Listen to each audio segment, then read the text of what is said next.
Canada is in a recession. You know it, I know it, we all know it, which is why I think it's hilarious that Chrystia Freeland and Justin Trudeau are constantly on their media tours talking about how good the Canadian economy is doing and how we're outperforming and all of this stuff about our GDP going off. We're third in the G7 and we're outperforming. Yeah, guess what? You guys are using the fakest numbers with crazy manipulation, and it is at the expense of Canadians and our future. It is going to continue to get worse, and the damage could be absolutely devastating. The CBC did a video where I'm surprised that they brought up a few of the factors, which are things we've talked about on this channel, things I think they probably would have preferred to kept hidden if they could, but the writing is on the wall. It's hard to hide these things now, and they are finally cracking. Let's get into it. Canada is not in a recession right now, but a new consumer survey published a few days ago found that almost two-thirds of Canadians believe the country is currently in one or will be before the end of the year. It feels like we've been in a recession for a few years already. You go to school, you get a degree, and you're still not guaranteed a job. The cost of living in Canada is sick. There is no more cost of living. There is only cost of surviving. And we know what recessions look and feel like, right? One, there's less. People cut back on spending. Money's tighter. Two, businesses struggle because of that drop in spending. You often see bankruptcies go up. And three, unemployment rises. Wow. It's almost as if all three of those things are active right now and currently happening every month over month as we speak. So interesting that those are three of the signs or symptoms, and we are currently experiencing them. Let's move on. Companies hire less or lay off their staff, and it's harder to find a job if you're looking. All of those things are true right now in 2024, except, again, we're not in a recession, and we haven't been for years. We have a lot of clients meet us and ask us, are we going? I get so frustrated when they say that, because they're like, oh, we're technically not in, it's not a technical recession. Listen, you want to argue semantics all you want, you go right ahead, but we're in a recession. Going into a recession, are we in a recession right now? Because it sure feels like we're in one. Some economists, like Carrie Freestone, argue that there's something unusual going on here, making it seem like Canada is doing better than Canadians feel like we are, which allows us to escape that dreaded R word, recession, even when that's one R word. All the signs pointing to one are there. Let me explain. Let's start with all the recession-like symptoms that we're experiencing right now. First, unemployment. It's not Canada's unemployment rate in and of itself that's worrying economists. It's by how much and how quickly that rate has gone up. Anecdotally, the problem is whenever you have these discussions, nobody will take anecdotal, but okay, somebody right now who's looking for a job who's not been able to find one for 6 months, 8 months. I've seen people in the comments when I asked, how long is it taking you to find a job, say, oh, it's taken me a year, it's taken me 2 years. We know for a fact that it is slow to hire right now and quick to fire in a lot of industries. So now we're in a situation, the unemployment rate sitting at 6.4%. That's not that high. The context here, though, is that it's coming off of a really, really low base. Coming out of the pandemic, it seemed like businesses were hiring left, right, and center. And by mid-2022, Canada's unemployment rate hit its lowest point in almost 50 years. Employees had all the leverage. And you remember in Canada and the US, the so-called Great Resignation. Thousands of people switching their jobs, careers, or even retiring. What we're experiencing is a massive correction in the labor market. Don't forget to like and subscribe. The buttons are just down there, guys. If you want to do the lowest commitment, a like is great, and it helps the channel grow a ton. It gets shown to more people. Free way to do it. Let's get back to the video. Things have changed a lot since then. Here's a graph from the Bank of Canada's July policy report showing a significant drop in what they call the job finding rate, which is essentially how many unemployed people find jobs from 1 month to the next. New people coming into this country, graduates from high school and college and university, are not finding it easy at all to find work. And a lot of the new Canadians are not finding jobs in the industries they're studying, and they're coming over in the diploma mills. They're getting added to the searching and labor force, and then they're trying to find ways to stay. One of the ways is the labor market impact assessments, the LMIAs or whatever it is. Those are a way that people are like finding ways to stay. So they're paying companies to hire them. So that's even a fake job in itself. Like, these numbers are so much worse than people think. Overall unemployment rate has shot up too, about 1.6% since 2022, which, I get it, doesn't sound like a huge number, but in unemployment terms, that's hundreds of thousands of people newly out of work. 1.6%. The other thing is, when they factor in unemployment, they actually remove people who are not actively seeking. So there's people who have just given up on the sidelines who are basically not included in that number often. Percentage point increase is actually consistent with what we've seen in prior recessions. So we've never really had the unemployment rate rise that much and not see a recession. There are other signs that businesses are tightening their belts too. Investment in many sectors has slowed, and a growing number of businesses are hitting rock bottom altogether. In fact, we haven't seen corporate bankruptcy numbers this high since the recession in 2008. We lost a lot of jobs in IT, so they are migrating some other parts of the world, mostly down south. Especially, I think, retail. A lot of my friends, they are really going through a hard time. We saw a lot of stores actually close down. So right now, yeah, I don't know if you guys saw the last retail print, but the retail numbers were horrid. There was pullback across almost every single category. Capital investment is relatively weak. We've also actually seen an uptick in business insolvencies, and that is, something that we typically see in recessions. But let's set jobs aside for a moment and consider how much money we all have to spend.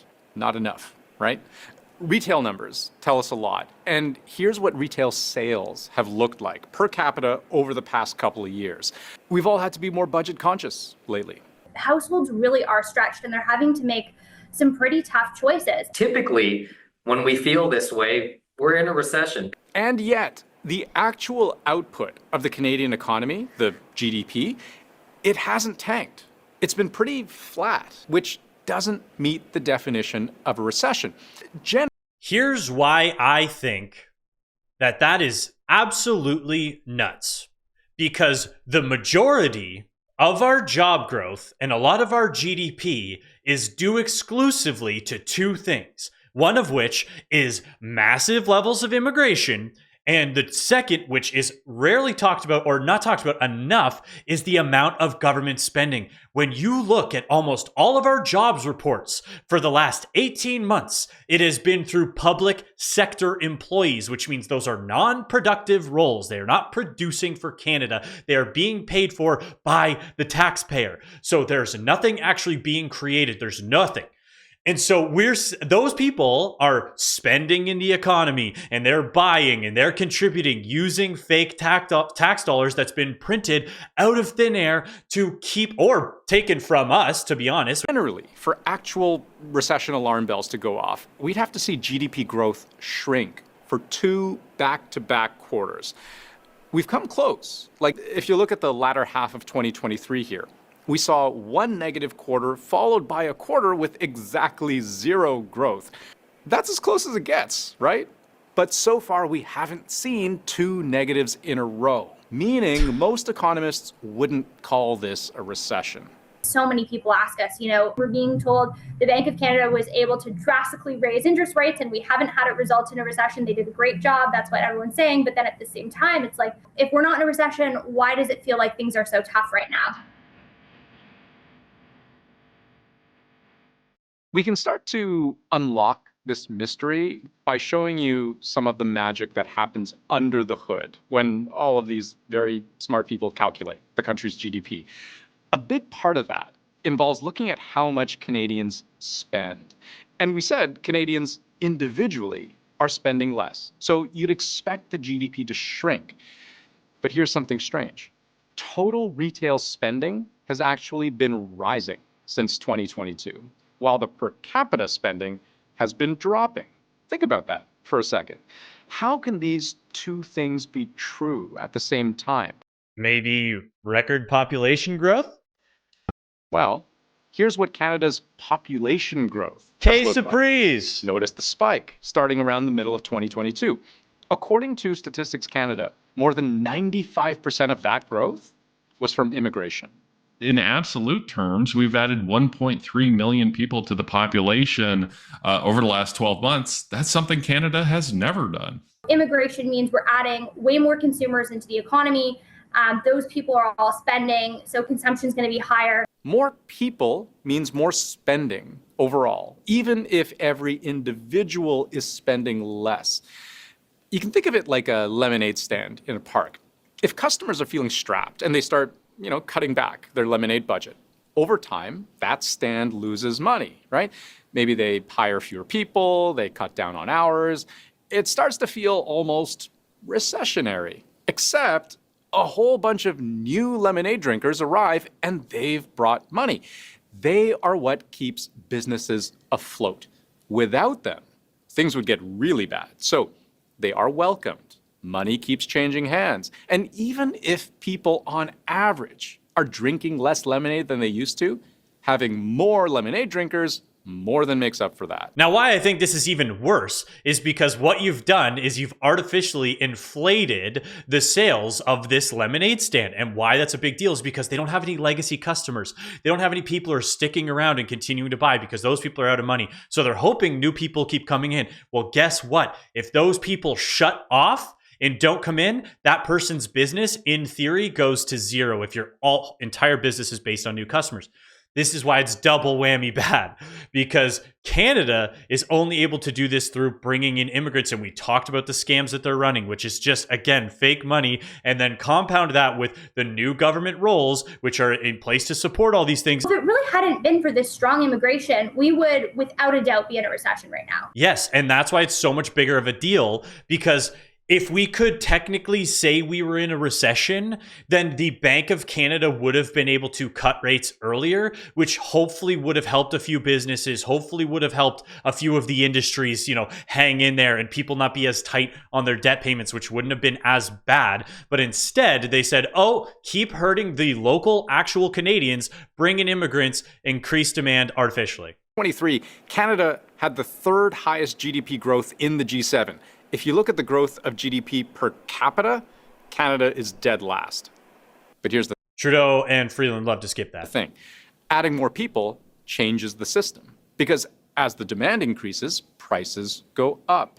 That's inflation, and that squeezes everyone.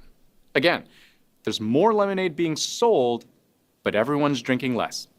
According to the experts we spoke to, that's part of what's happened here, especially when it comes to housing.